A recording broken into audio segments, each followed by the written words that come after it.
Hey cats, it's Ed Midsole here. Welcome to the first of my training updates as I get ready for the Brighton Marathon in April 2023. Lots of hard graft ahead of me and lots to get through, so let's get to it.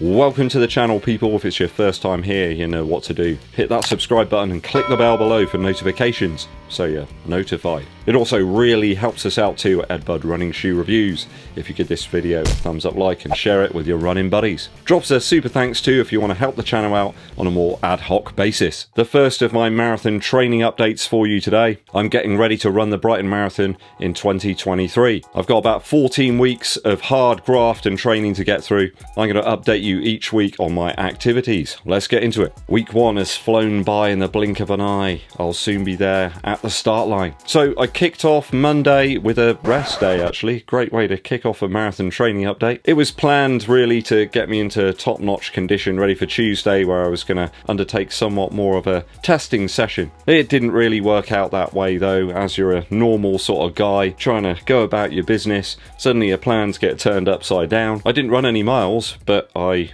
didn't get any rest either. I had to perform a 270-mile round trip to get my daughter back to where she lives after Christmas. Mixture of car and train, which is no good really. You just sat down for far too long. It's not great for the legs or the hips. She did get back safely though, but the concentration really does sap a lot of energy from your mind. Driving in really dark, dingy conditions as well, it just demands a lot of concentration. So not the best rest day, but you know, I did sleep pretty well, so.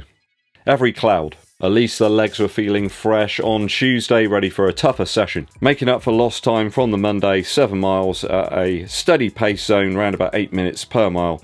Keeping the heart rate in that moderate zone. Wet and windy out, 20-mile-an-hour conditions. That was pretty much the whole week really. No respite from that wind. It was howling whichever direction I was running. Little escape from the wind in my town. It's kind of held within a big bowl in the heart of Somerset. I've been using the Adios Pro 3 from Adidas a fair bit over the last few weeks. Bringing that one up to 100 miles, and this session got it a little bit closer. I needed something that was going to soak up the miles with that cushion, but not soak up too much of that Somerset moisture. It's really bad right here at the moment. Lots of localised flooding everywhere. There's a golf course actually nearby over in Nine Springs, and part of one of the holes is just completely submerged at one stage recently. On to Wednesday, it was time to turn up the pace properly. A 7.1 mile effort around the local trading estate. It's a real favourite of mine. Late in the evenings, nice and quiet and bereft of any irritations. There's no distractions there late at night, no cars, just nothing at all.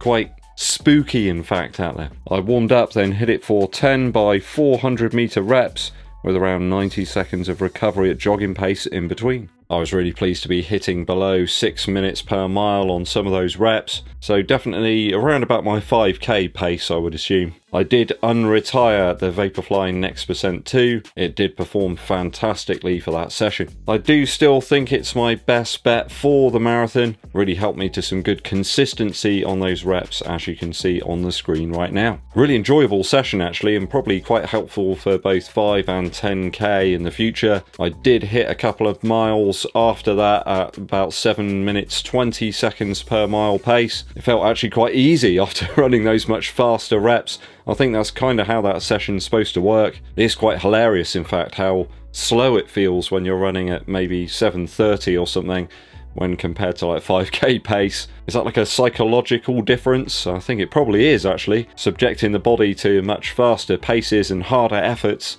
just make the other one seem that little bit easier. It also feels like you've truly warmed up as well, though I wouldn't recommend anybody does that before a marathon. So only a couple of days down there and already 14 miles covered.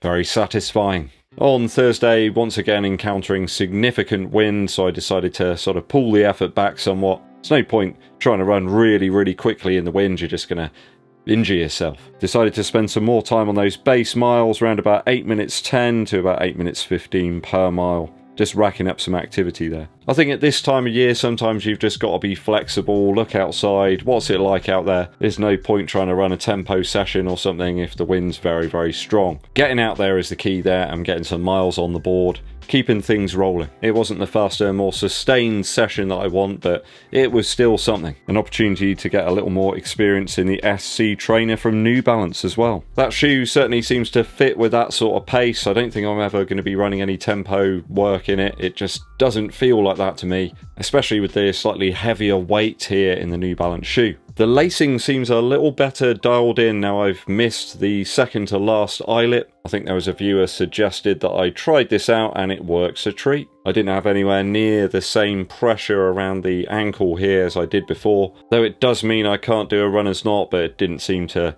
negatively affect the lockdown of the shoe at all. Certainly less pressure around the ankle here, and it's pretty much fixed that problem. I'm still not dead set on this shoe, but there's still time. I never say never. On Friday, time was significantly limited, but I did manage to shoehorn in 30 minutes there. You know, being a dad, and there's lots of stuff going on in life at the moment, I got to try and get some miles in when I can. 30-minute session at a nice sustainable pace, around 3 3/4 miles to keep topping up the weekly total. It was dry at least, I suppose, on this one. I think after feeling a little bit underwhelmed, I suppose, with the SC trainer the day before, I took this one out from Puma, the Deviate Nitro 2. I'll tell you what, for the amount of stack that you've got here, there's a whole bunch of cushion. Really is such a versatile shoe as well, and considering what I paid for it, I'm very happy. The body was kind of wanting to run, but the mind not so much on that day. Another short session was pretty much all it wanted to do. I think by Saturday I was so focused on doing a longer run on the Sunday, I just wanted to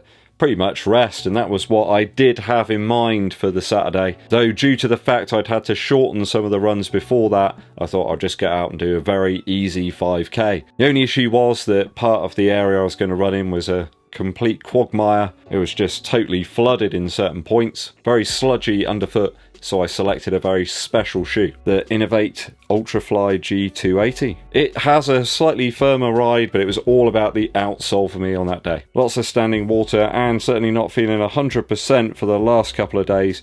I needed something protective and less pillow-like. I do need to get some more miles into the Innovate shoe before I give you my full review, but I have to say I do like the wider toe box and that more aggressive grip underfoot. Absolutely ideal for the UK winter, so do look out for my full review coming this week. So Sunday came around, it was long run time. I knew I needed about 14 miles to hit the 40-mile total that I wanted for the week. I took up an offer for a long run with my buddy Kev Burton. You will remember Kev if you're a long-time viewer of the channel. He did accompany me to the Bristol Half Marathon back in 2021, and he did also get one of those custom Nike by You Vaporfly Next percents with the Flyknit upper. It was like a green luminous Flyknit. Very, very intense. Kev rocking the original Vaporfly Next percent, and myself in the Adios Pro 3. We made it around the Yeovil Half Marathon course, nice easy chatting pace. It was really, really enjoyable out there. Aside from my hands getting very, very cold, at one point Kev had to actually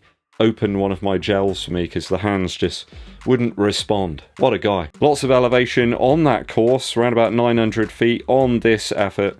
Makes it one of the more challenging road half marathons around. It was good to get back to a longer run as well and ratchet up those miles. 14 miles under my belt, and a nice easy pace, keeping the average heart rate of 129 beats per minute. We did throw in a couple of faster sections towards the end just to mix it up a bit. Almost all the effort today in the moderate heart rate zone, solidifying that base effort ability. The Adios Pro 3 was absolutely superb. I have to say, you know, over 24 hours later, my legs feel fantastic. Quite amazing, actually. What cushion there is in this shoe. I think I'm at about 88 miles now, and it feels better than ever. Grip and traction out there on multiple different surfaces was unmatched. Also somehow stopped my feet from getting absolutely soaked. I don't know how it did that. We had some sunshine, some rain, wind, and pretty much everything in between all of those. It's quite amazing the change in weather you can see over 2 hours being out there running. Would I use this shoe for the marathon? Well, I certainly think about it now, actually. It performed an awful lot better just on that half marathon course at easy pace. The lace tension was just fantastic. I kind of forgot I was wearing a shoe at one point. I'm glad I was though, because there was a lot of mud out there. I'm not doing any Zola Bud impressions in the near future, that's for sure. So I kind of warmed up to this one, as I do pretty much with all